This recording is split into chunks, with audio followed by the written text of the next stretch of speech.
Max Sullivan prided himself on being a connoisseur of the forgotten and the peculiar, a curator of history that nobody else wanted. His attic was a treasure trove of yellowing letters, forgotten postcards, and dusty tomes, each item a testament to a past life, an echo of someone's intimate thoughts and dreams. It was a sanctuary, really, at least, that's what he told himself as he sifted through boxes, half expecting a hidden gem to emerge.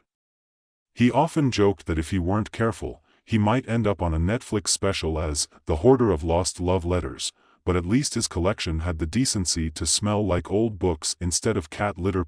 One particularly uneventful afternoon, Max found himself elbow-deep in a cardboard box labeled Miscellaneous Oddities.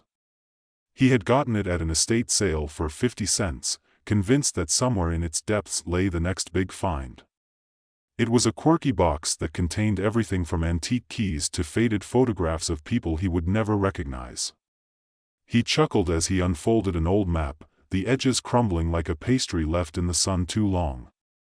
But just as he was about to toss aside a stack of unsent postcards, something caught his eye. It was an envelope, decidedly out of place, with no return address and a single phrase scrawled across it, "To Max, from the future." Max raised an eyebrow. This had to be a prank, a clever ruse by a friend who knew his penchant for the dramatic. Maybe it was an elaborate scheme by Jake, his best friend and occasional partner in crime, to get him riled up about nothing. With a chuckle, he tore it open, expecting to find a fortune cookie message or a grocery list. Instead, he was met with a chilling note: "Max, by the time you read this, a great tragedy will unfold. Watch out for the cat show on Saturday." Future you. Max blinked. What? Cat show? Surely this was some sort of joke. He pictured an elaborate setup, Jake, wearing a cat costume, complete with whiskers and a tail, waiting to jump out from behind a stack of old suitcases. But as he read and reread the note, a sense of unease crept in. Was it possible that his future self was trying to warn him about something serious? "Okay, Max," he muttered to himself, shaking his head. "Get a grip. You're not a character in a cheesy sci-fi novel." But curiosity gnawed at him like a raccoon after a trash can. With the ghost of a smile and a healthy dose of skepticism, he decided he would investigate. After all, what could possibly go wrong at a cat show? He'd just pop in, do a little snooping, maybe even enjoy the absurdity of it all. He'd laugh about it later with Jake over beers, a new story to add to their collection of "What Were We Thinking?" adventures. The day of the cat show arrived, and the town community center was buzzing with excitement. People were milling about, holding leashes of the most pampered felines you could imagine. Max stepped inside, a little overwhelmed by the scent of catnip and the sound of meows intermingling with cheerful chatter. As he navigated through the throngs of cat enthusiasts, he couldn't help but feel that he was, in fact, the odd one out. Amidst the chaos, he spotted a sign that read, "Mr. Whiskers, the cat with a plan." A picture of a fluffy white cat with mischievous blue eyes adorned the poster. Max chuckled. What a cliché, he said to himself, but the laughter died in his throat as he remembered the ominous letter. Determined to keep an eye on the action, he grabbed a cup of overpriced coffee and parked himself near the main stage, where the cats were to strut their stuff. He scanned the area for any signs of trouble, half expecting the floor to open up and swallow the whole event like a bad horror flick. Minutes turned into an hour, and Max's vigilance started to feel increasingly absurd. He was about to give in to the urge to leave when he noticed Mr. Whiskers being escorted onto the stage.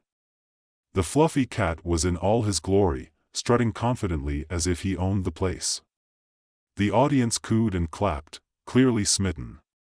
Suddenly, Max's heart raced as he spotted a lit candle precariously perched on a nearby table, directly in the line of Mr. Whiskers's path.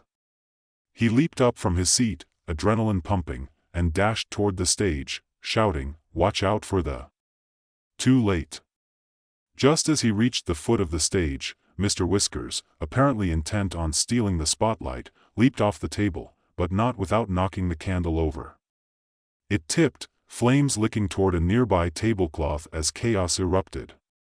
The crowd gasped, some screamed, and Max felt his stomach drop. No, no, no. He sprinted forward, arms flailing, as if that could somehow quell the disaster unfolding before him. In his haste, he collided with an unsuspecting judge, who was attempting to regain control over the pandemonium.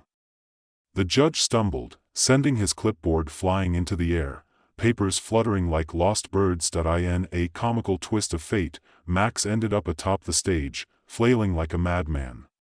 His clumsiness drew the audience's attention away from the fire, and amidst the chaos, he managed to grab the tablecloth, trying to smother the flames.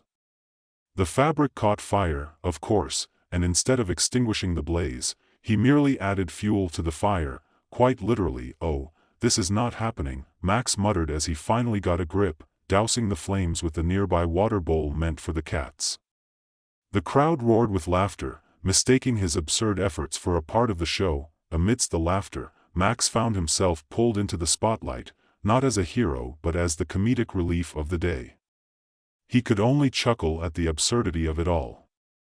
Who knew that saving a cat show from disaster would involve so much accidental slapstick? When the chaos finally subsided, and the fire was put out with a few well-placed splashes, Max was greeted by a group of grinning onlookers. "You're a natural," one woman exclaimed, wiping tears of laughter from her eyes. Max, now slightly singed and utterly mortified, managed to laugh along with them. "Well, you know what they say," he quipped, "better to burn out than to fade away." He finished with a dramatic flourish, earning himself a round of applause. Once the dust settled, Max found himself outside the community center, the smell of smoke lingering in the air. As he leaned against his car, heart still racing from the unexpected performance, he pulled out the now slightly charred letter from his pocket. It dawned on him that maybe the prediction hadn't been entirely off base. Perhaps the future was simply more chaotic and bizarre than he ever imagined. 2 down, 1,000,000 to go, he muttered, half amused and half concerned. After a brief moment of reflection, he crammed the letter back into his pocket and decided he might as well head home. He couldn't help but think that there had to be something else lurking in his collection of letters that needed his attention. And so, with the taste of adventure still fresh in his mouth and a quirky sense of humor in his heart, he drove back, determined to find the next letter in the saga of his bizarre life. Now let's continue the story. Here's the second part to complete. Midnight Letters, aiming to maintain the engaging tone and narrative style. The following days passed in a blur, a comedic whirlwind of Max's life marked by cat shows and unexpected heroics. But he couldn't shake the feeling that more was to come. Each night, he would lie in bed, staring at the ceiling, the last letter from future him gnawing at his mind. The next evening, just as he was about to drift off to sleep, he felt a peculiar sensation, an itch of anticipation, a feeling that something was about to happen. His phone buzzed on the nightstand, and he jumped up, heart racing. It was a text from Jake. "Hey! Are you still coming to the carnival tomorrow? I need you to help me win a stuffed bear." Max groaned, his face hitting the pillow in exasperation. "Why do I keep saying yes to these things?" he muttered, remembering his last excursion into chaos.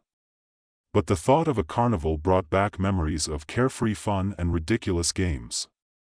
Maybe it was worth the risk. The next day, under a sunny sky that seemed to mock his worries, Max found himself at the local carnival. The air was thick with the scent of fried food and popcorn, laughter mingling with the sound of carnival music. As he made his way through the throngs of people, he spotted Jake, a ball of energy bouncing from booth to booth, eyes gleaming with childlike enthusiasm. "There you are!" Jake shouted, waving his arms as if they were about to take flight. "You ready to win some prizes?" Max forced a smile. "Sure, as long as they're not cats." They navigated through the games, where people were tossing rings and darts, all in pursuit of oversized plush animals. As Max leaned against a booth, he felt a familiar nagging sensation in the pit of his stomach. He rummaged through his pockets, half expecting to find another letter, but came up empty. Then it hit him. The cat show had been one thing, but the carnival, there was no telling what misfortune might be lurking just around the corner. And he didn't need a letter to see it. He scanned the area and felt a jolt of adrenaline course through him. "Let's try the Ferris wheel," Jake called, his excitement contagious. Max hesitated, glancing up at the towering ride. "You sure that's a good idea? Come on, it'll be fun. What could go wrong?" Jake replied, his grin wide enough to swallow the sun. As they climbed into their seat, Max couldn't shake the feeling of impending doom. The ride started up, and they slowly ascended, the world below growing smaller. Max glanced around, a nervous smile plastered on his face. Then it happened. He saw a group of teens messing around near the base of the ride, one of them jostling a control panel. "Hey! Watch out!" Max yelled, pointing, but his voice was lost in the wind. As they reached the top, a screech echoed through the air. The Ferris wheel jerked violently, sending a shiver down Max's spine. In that moment, he realized he had to act fast.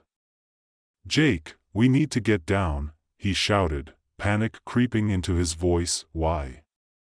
It's just a ride." Jake laughed, oblivious to the brewing storm. "No, really. Something's wrong," Max insisted. Just then, the Ferris wheel came to an abrupt stop, leaving them hanging at the top. The screams below faded into a surreal silence. Max felt his heart pound in his chest. "This is it. This is how I die," he thought, but he couldn't let it end like this. He took a deep breath and reached for the safety bar, his mind racing. "Hold on," he yelled, as he unbuckled himself and climbed over to the safety panel. He fumbled with the controls, desperately trying to remember anything he'd seen in movies. What would a hero do? As he pressed buttons at random, the Ferris wheel jerked to life again, spinning wildly. Jake's laughter turned to sheer terror. "What are you doing?" "Saving our lives," Max yelled back. Finally, after what felt like an eternity, the ride came to a gentle stop, and they were lowered back to the ground. The crowd erupted in applause, thinking it was part of the show. Max stumbled out, shaky but relieved. He turned to Jake, who was still white as a ghost. "That was intense," Jake exclaimed, eyes wide. "You think?" Max replied, still reeling from the close call. As they walked away from the Ferris wheel, Max felt a strange mix of exhilaration and dread. This carnival had come dangerously close to becoming his last adventure. Later that night, they found themselves at a food stall, devouring cotton candy like it was the last meal on Earth.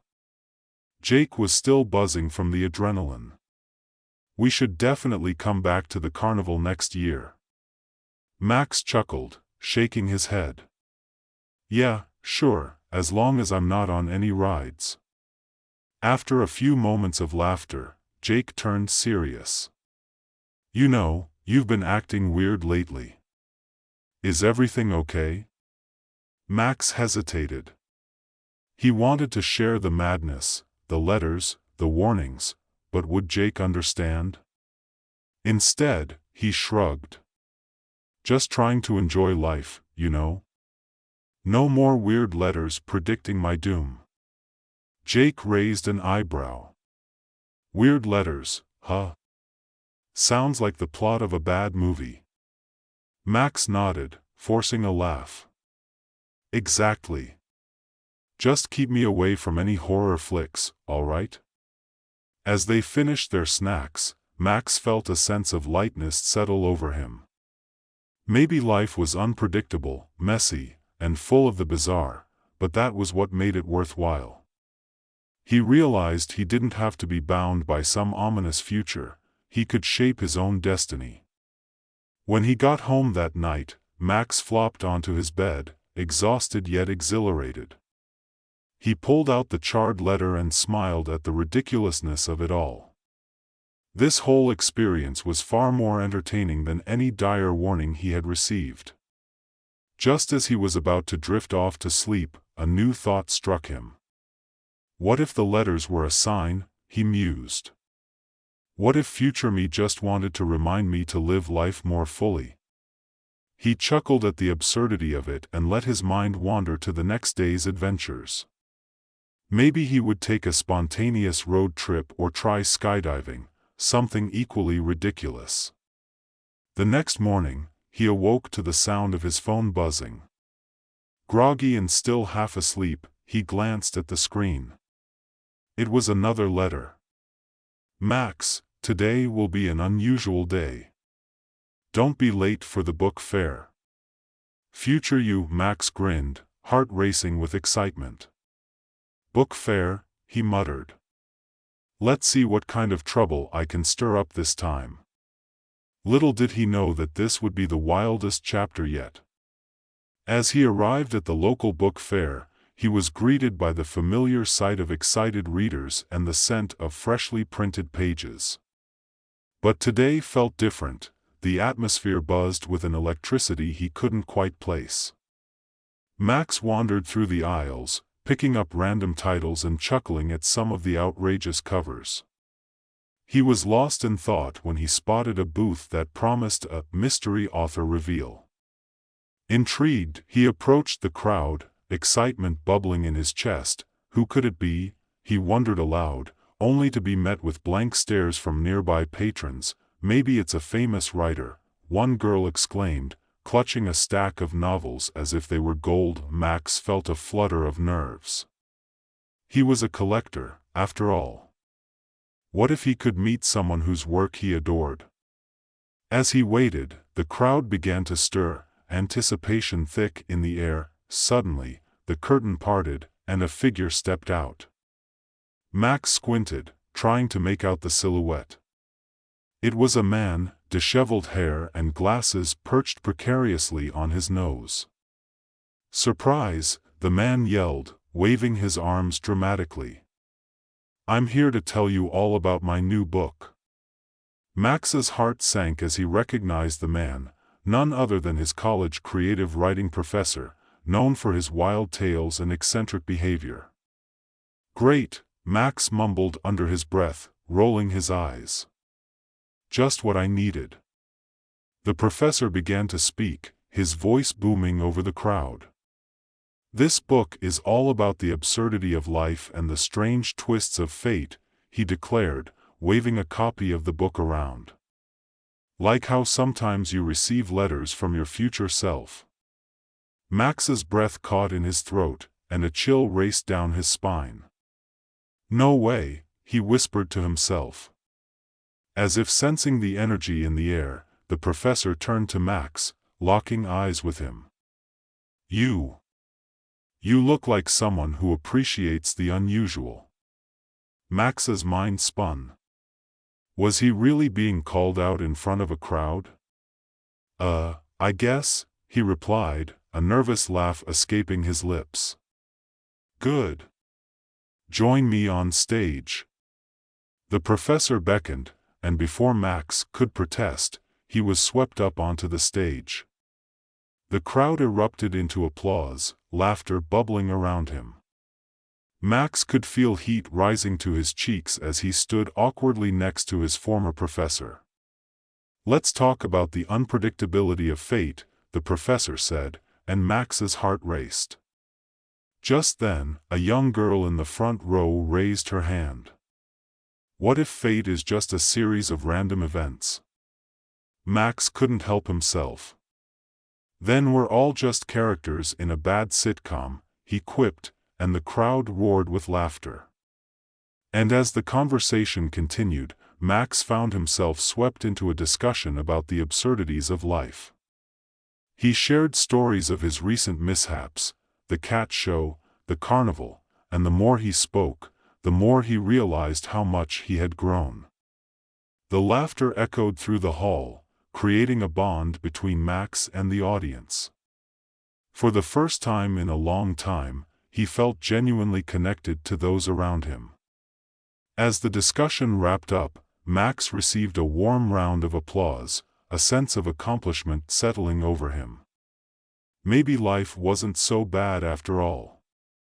When he finally stepped off the stage, he felt a rush of exhilaration. His heart raced, not out of fear but pure joy.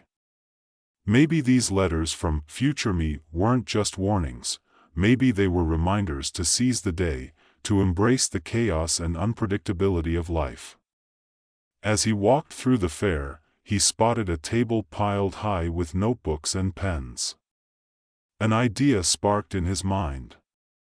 What if he started his own collection of stories?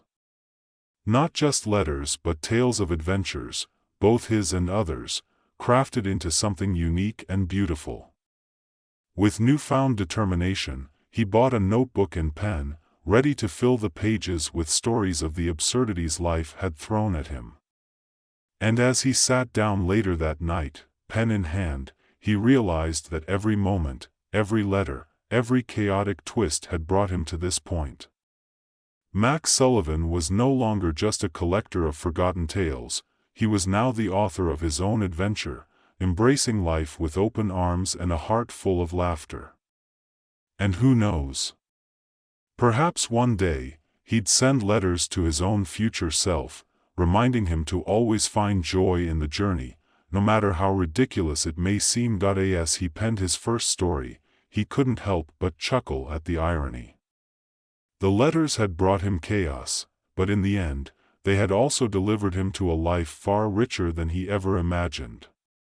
And just like that, as he turned the page, he felt the unmistakable thrill of embarking on a brand new chapter. As Max sat on the edge of his bed, pen poised above the crisp page of his new notebook, he felt a swell of excitement and possibility wash over him.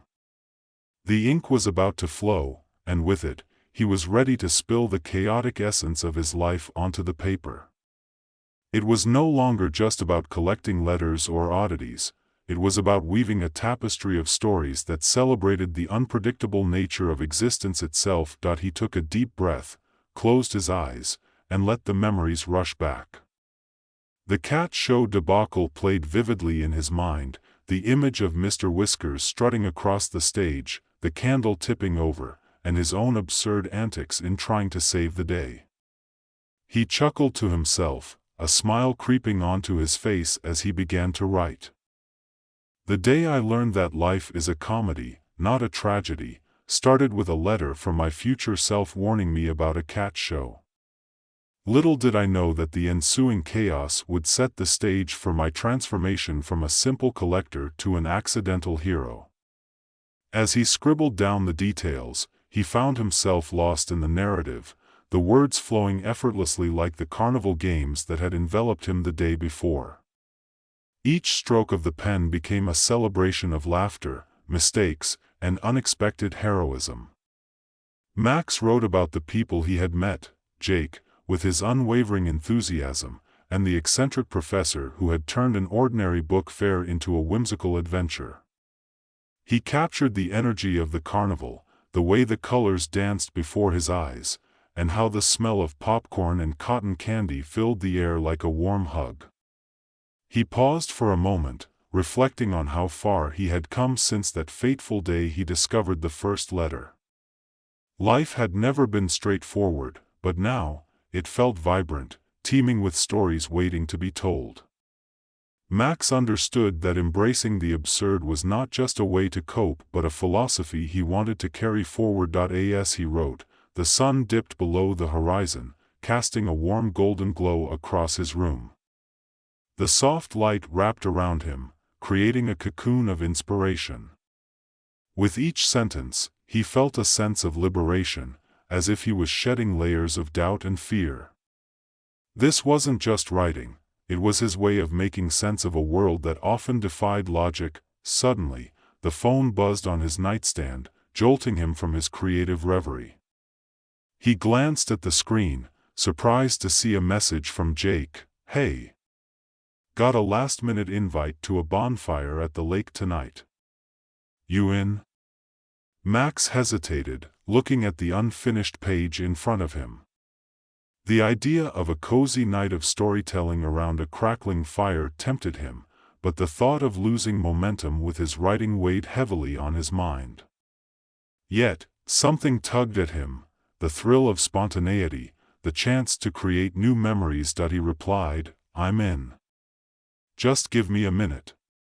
He quickly closed his notebook, feeling a flicker of disappointment but also excitement for whatever the night might hold. In no time, he grabbed a hoodie and headed out, the cool evening air invigorating his senses. As he drove to the lake, he felt a rush of anticipation. The rhythmic sound of tires on pavement echoed his heartbeat, each bump in the road stirring up thoughts of new stories waiting to unfold. When he arrived, the sight was picturesque. The moon hung low in the sky, casting a silvery glow over the water, while laughter and music floated through the air. The bonfire crackled invitingly, surrounded by a circle of friends, some of whom he recognized from the carnival. "Max! Over here!" Jake waved, a lopsided grin plastered on his face. As he approached, the warmth of the fire enveloped him. He could already see a couple of people roasting marshmallows, and the familiar scent of burning wood mixed with sweet chocolate and graham crackers filled the air. Max felt himself relax, the stresses of the day melting away like the snow that seemed to have lingered too long. "Glad you made it." Jake clapped him on the back. "We're just getting started. Come grab a seat." Max settled into a spot on a log beside Jake, surrounded by familiar faces and some new ones. They exchanged stories, laughter bubbling over like the fizz in a soda can, each person taking turns to share ridiculous anecdotes from their past. Max found himself grinning as he listened, the stories weaving a warm blanket of camaraderie around them. As the night wore on, Jake nudged him playfully. "You should tell them about the cat show." Max chuckled, the embarrassment from earlier now just a funny memory. "Oh, trust me, you don't want to hear that one. I nearly set the place on fire." "Exactly. That's the best part," Jake insisted, egging him on. With a mock sigh, Max stood up, the flickering firelight casting playful shadows across his face. "All right, gather round for the tale of how I almost became a local hero, or a complete fool." He launched into the story, embellishing the details as laughter erupted around the fire. He told them about the flaming candle, the chaos of the cat show, and how he'd unintentionally turned a disaster into a spectacle. Each laugh from the crowd fueled his confidence, and he found joy in the shared absurdity of his life. As the fire crackled and the stars twinkled above, Max felt a sense of belonging he hadn't realized he craved. It wasn't just about the stories he was telling, it was about the connections being forged in the warm light of the fire. He realized that each person around him had their own tales of whimsy and misadventure, stories waiting to be shared and cherished. After a few more rounds of storytelling, they moved on to roasting marshmallows. Max found himself in a competition with Jake, each trying to achieve the perfect golden brown toasty exterior. "It's an art form, my friend," Max declared, holding his marshmallow triumphantly. "More like a science," Jake retorted, his own marshmallow slowly turning to charcoal. "You're going to regret that one." As they indulged in s'mores, the laughter flowed like the lake beside them, a reminder that life was meant to be enjoyed, that even the chaotic moments had their place in the grand tapestry of existence. Eventually, the night began to wind down, the fire dwindling to glowing embers. People started to pack up their things, and the energy shifted into a comfortable weariness. Max felt a deep sense of satisfaction settle over him. The day had been an unexpected adventure, one that had added another chapter to his ever-growing collection of stories. As he helped Jake clean up, he noticed a girl sitting by the fire, sketching in a notebook. Intrigued, he wandered over, peering over her shoulder. "What are you working on?" he asked, genuinely curious. She looked up, her eyes bright with enthusiasm. "I'm drawing scenes from the stories we've been sharing. It's like capturing a moment in time, you know?" Max smiled. "That's a great idea. I've been writing mine down, trying to capture the chaos and hilarity of it all." "Really? You write?" she asked, her interest piqued. "Yeah, just started recently, actually. Trying to figure out how to make sense of everything," he replied, feeling a wave of vulnerability. "Keep at it.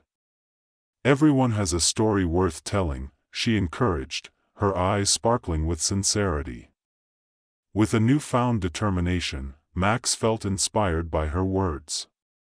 "Thanks, I will," he promised, realizing that storytelling had become a powerful tool for connection, not just for himself but for those around him. The girl smiled, returning her attention to her sketches as Max rejoined Jake and the others.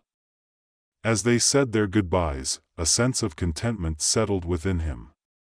The night had been a reminder that chaos could lead to connection, laughter, and shared experiences that knit people together. Driving home under the starry sky, he reflected on how far he had come in such a short time.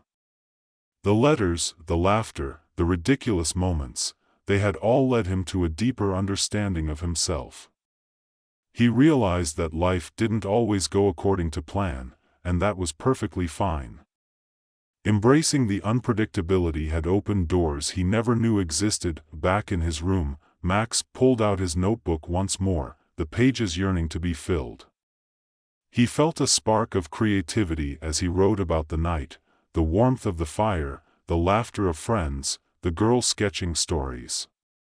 With each word, he felt more connected to the world around him, more alive. As he wrote late into the night, the words flowed like a river, each sentence carving out new paths of thought. The chaotic beauty of life unfolded before him, a canvas waiting to be painted with vibrant colors. And amidst the ink and paper, he discovered that his journey was only just beginning. Eventually, fatigue washed over him, and he placed the pen down, satisfied with the evening's work.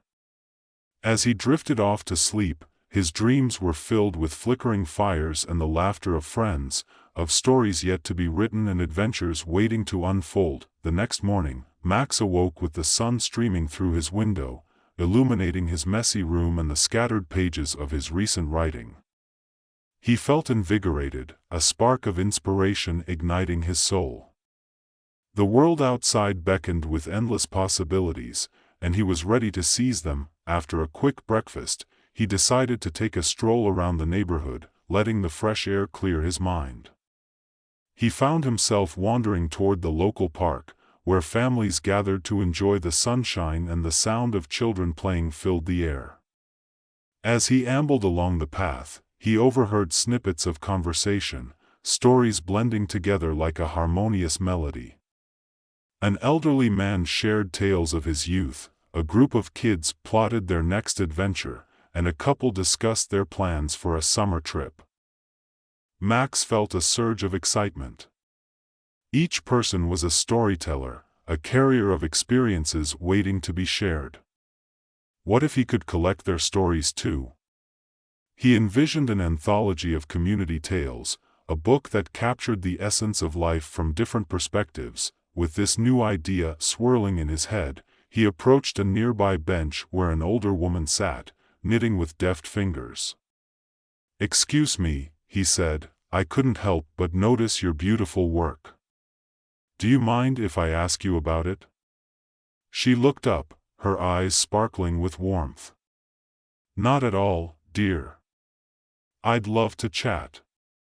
As they talked, Max listened intently, jotting down notes about her life, her passions, and her unique perspective on the world.